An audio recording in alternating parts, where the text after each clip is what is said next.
Hello, and welcome to another Top 5 here at MacGuffinPodcast.com. I'm Brandi. And I'm Alan. Today we're going to talk about guilty pleasures. And this is actually a topic that each of us have talked about before on the site. Some form or another. I talked about this with Spencer on my very first podcast that I co-hosted over a year ago. So I will say that I actually went back and rewatched that. And I made a new top 5, eliminating anything that I had mentioned a year ago. Wow. So this is another top 5 guilty pleasures from Brandi, basically. I wrote an article called My Top 10 Guilty Pleasures last year. I did not do what you did. I just grabbed the films that I wrote about and I'm going to talk about them. So, all right. So you refused to do any extra work and I did all this extra work. Yeah. All right. Well, then you have to start. All right. Number 5. It's from 1991. It was directed by Steven Spielberg. Hook. You know, I think when you talk about like Steven Spielberg, Robin Williams, Dustin Hoffman, if you asked, what were their best films, Hook would probably not be anywhere close to being in that list. I think most people of our generation have a soft spot for that film. Absolutely. So, I mean, I really had a lot of fun with this movie when I was a kid. You know, I still watch it every now and again when I'm older. I mean, it's just a fun film, you know? Yeah. It's like being a kid, getting to go on an adventure, being able to fly in the air and battle pirates and stuff. It's a lot of fun. I mean, and let's be honest, come on. You want to go as Rufio for Halloween, right? Rufio is probably the coolest character to come out of that movie. Played by a Filipino. What's up, Dante Bosco? Anyway, yeah, that's it. Yeah, all right. Good choice. All right. Okay, so the last time I talked about guilty pleasures, I had a few different categories, and one of them was like bad romantic comedies, which like we've talked about good romantic comedies before. There's a million more bad ones than good ones. Some of those bad ones still somehow get to you. Okay. And I will say that my number 5 is one where I'm like, I recognize that nothing original or in like deep is happening in this film, and yeah, I enjoy watching it partially because I like the actors so much, and that is No Reservations, starring Catherine Zeta-Jones and Aaron Eckhart. I mean, it's like it's got double ridiculousness because not only is it just like a cliche romantic comedy, but it's also a cliche I've inherited a child movie, right? Yeah. So she has to take care of her niece, everything Abigail better, Breslin, and it's just like I mean, it's utterly ridiculous. It really is, and yet I just enjoy watching it. I really do, and that is to do with the cast more than anything else. I agree with everything you said except for the part about enjoying it. It is ridiculous. I really didn't buy the chemistry between Aaron Eckhart and Catherine Zeta-Jones. I thought it was just another run-of-the-mill, just played by the, by the letter. It's just, I don't know. I don't think I'll ever see that again. I like it. All right. Fair enough. Number 4. I am going to have to cheat a little bit on my number 4 pick because it's not so much a film, but an actor. My number 4 pick is pretty much any film with Jean-Claude Van Damme. Let's go down the list. Bloodsport, Kickboxer, Universal Soldier, Cyborg, Hard Target, Double Impact, and Time Cop.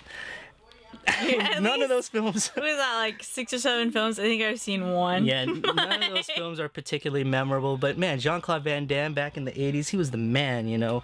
When you talk about those great action guys, he was definitely one of them. I love short guys who can kick hard. Is that what makes you the man? Yeah. Every movie I walk in to see from him, I'm always waiting for that, spinning back kick in slow motion. However, JCVD that came out a couple of years ago, that's actually a legitimately good movie with a legitimately good performance from Van Damme. Have you seen it? No. You should check it out. I think you'd be surprised. Okay. All right. All right, continuing on this list, and I just have to say that it's actually a little hard for me to do a guilty pleasures list because if I like a movie, I don't really feel guilty about it, and I kind of want to defend it as being. There's a lot that I had as possibilities where I was like, actually, that movie's awesome. I'm not gonna be guilty about that, but I am a little guilty about this one, and that is Joe's Apartment. Oh yeah, Jerry O'Connell singing cockroaches. Yeah, just like it is.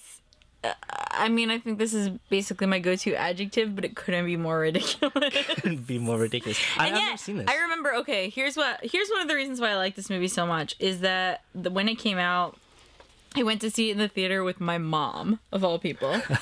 And we were the only ones in the whole theater. The only ones, huh? The only You guys ones. had the entire theater to your own. And we just kind of sat there and we're like, isn't this the dumbest / funniest thing that you've ever seen? And I still, like, if it comes on TV or whatever, I'll be like, oh, Joe's apartment. Like, I love it. And I actually had the poster in my room when I was in junior high with, like, cockroaches around the whole, like, toilet seat and everything. It's terrible. That's awesome. I'm sad I missed that one.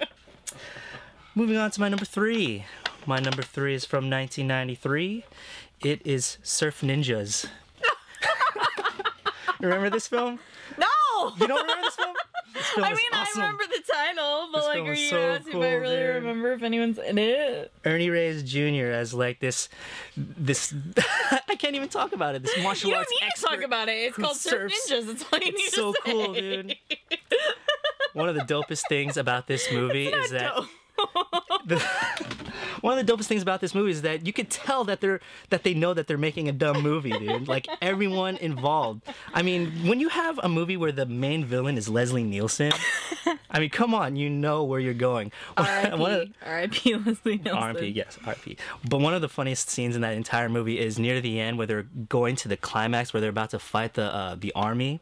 They're hanging out in, like, these jeeps, and when they're climbing up the mountain, they're partying to music. It's like, yeah, we're gonna go battle, we're gonna go die, blah blah blah. I can't believe you made fun of me for no reservations and you're talking about Surf Ninjas right now. Honestly, like, the list is called Guilty Pleasures. What do you got? What are you gonna do? okay, number 3. This is one I think a lot of ladies my age will agree with, that it's not like the best film ever, but part of it is the setting that makes it so fun. Part of it is the cast, and that is The Cutting Edge. Ice skating, fucking romantic comedy, right? Based around the Olympics, player, which right? is already like something where I'm just like, if it's Olympics related, I'm into it. I'm obsessed with the Olympics. Yeah, D.B. Sweeney and Moira Kelly, like, it's totally stupid, right? Like, oh, I'm a hockey player and now I'm injured, so I guess I can be a pairs figure skater, because they don't have to do any more complicated moves than a hockey player, you know? Like, it's like, the whole thing is utterly ridiculous, and it contains a trope that I feel like I should be offended by, which is, like, abrasive woman is made softer by gruff working class dude that she falls in love with. Like, but really, if again, this is just another one where the only reason I can really tell that it's a huge guilty pleasure is if it comes on TV, I'm not turning it off. I won't seek it out, but if it's on the TV, that's it. Like, done. I love the how, channel's like, not changing. I love how, like, the entire thing about winning the gold medal rode on, like, this one flip that they had to throw, and then at the very end they hit it, and then they're, like, perfectly but you don't even posed. get to see it. You don't even get to know. You don't even get to know if they actually won at the end. Okay, well, You just have to, I guess, yeah. You have to use your faith and assume. Yeah, they leave it to the audience to fill in the blanks on that one. Number 2. All right. From 1992. It was directed by Ron Howard, starring Tom Cruise and Nicole Kidman. Yes, it is Far and Away. Oh, man. Tell me you like if you want to talk hat. about... Joseph! If you want to talk about 2 of the worst accents ever put on film, it's probably going to be Nicole Kidman and Tom Cruise. But, I mean, I really like... Oh, it's terrible, right? They sound like me when I'm drunk. Like, honestly. And some reason Tom Cruise comes back from the dead, blah, blah, blah, blah, you know, but I had a lot of fun with this movie. I liked the scope. I thought it was beautifully shot. I mean, Tom Cruise and Nicole Kidman, you can tell that they had a lot of chemistry with each other. I mean, bare knuckle they boxing. still liked each other, yeah, back before she figured out how crazy he is. True. But yeah, I mean, Far and Away, I enjoy it. Every time it's on TV, I'll watch it again. Yeah. So it's just like I'll say it again. That's the real marker for a guilty pleasure. If it's on TV, you just watch it, yeah, right? No. Yeah, I don't think I'm going to be going out to the store to rent it anytime soon. All right. My number 2. See, here's how you know it's a real guilty pleasure, is that I'm almost like, why am I ready to admit this? A movie that I'll watch every time, starring actors that I respect. Susan Sarandon, Ed Harris, Julia Roberts. It is Stepmom. Ooh. This Yeah. is like, it's so full of scenes that we should all just be ashamed of. Like, they honestly, like, all of us, anyone who is like a movie fan should just be ashamed that it exists. Like, they sing Ain't No Mountain High Enough into hairbrushes. Like, that happens in this film. Yeah. And yet, I will watch it if it's on. I really will. Like, and I will be genuinely moved, and I will probably cry at the end because why can't she live? Why can't they all be happy together? But no, spoiler, Susan Sarandon is gonna die of that cancer at the end of the film, and you will shed a tear about it. Wow. Yeah, I remember seeing this like a long time ago and blocking it out of my head. But thank you for reminding me of that one. Okay, let's move on. Number 1, most guilty pleasure for me, 2003. Something's Gotta Give. I thought about putting this on my list too. I really did. Jack Nicholson, Diane Keaton, romantic comedy. It's kind of terrible. Like it drags on for forever. If you tell and you're me kind of like, that- just get together already, and blah blah blah, and like all of the supporting characters are utterly ridiculous. Like, you're telling me Amanda Peet would fuck Jack Nicholson? Keanu No. Reeves is like a believable cardiologist. I mean, come on, you know? And yet, just for the pleasure of those few scenes where Where they're really like clicking together. yes, Jack Nicholson absolutely. and Diane, like That's what it that movie's totally all about. yes, exactly. Sweet. It's worth it just for those few fleeting scenes where you're just like, iconic actors like Having playing off fun, of each other, doing their thing. Yeah, absolutely. I'm glad you I like this kind of one. hijacked that one for No, you. no, but no, I that's- really, I'm like, glad I we could really share this. seriously considered putting that on my list. So, Awesome. all right, All right. that's it. That's what we need to say. All right, my number 1 is probably a movie that's gonna make Spencer hate me forever and kick me off the site and everything else. My number 1 guilty pleasure of all time, actually a TV movie, and that is High School Musical on the Disney Channel. Like, honestly, I have no explanation of that. I really don't, but I've seen it multiple times and I find it enjoyable, like very enjoyable. Like I should feel guilty enjoyable. Yeah, you should feel guilty. Although, I mean, I can't really say much because I unfortunately skipped the High School Musical movies. However, I forgot who's the main guy. Zac Efron. Zac Efron.